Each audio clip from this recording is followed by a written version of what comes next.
கன்னியாகுமரி களியக்காவிளையில் இருசக்கர வாகனத்தில் சாகசம் செய்து ரிலீஸ் செய்த 4 பேர் கைது செய்யப்பட்டிருக்கிறார்கள். இது தொடர்பான விவரங்களுடன் செய்தியாளர் சஜயகுமார் இணைந்திருக்கிறார். சஜயகுமார், விவரம் என்ன?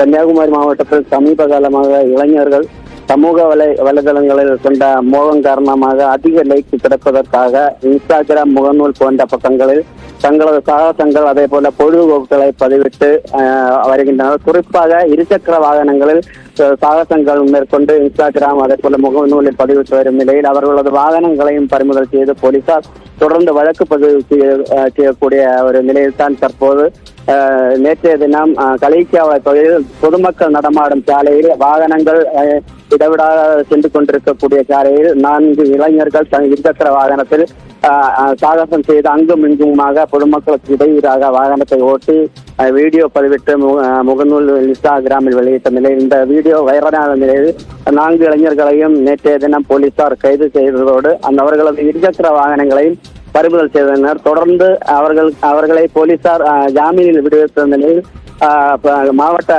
எஸ்பி ஸ்டாலின் இதுபோன்ற சாகசங்களில் ஈடுபடும் இளைஞர்கள் மீது கடுமையாக நடவடிக்கை எடுக்கும் என எச்சரிக்கையும் விடுத்துள்ளனர். தற்போது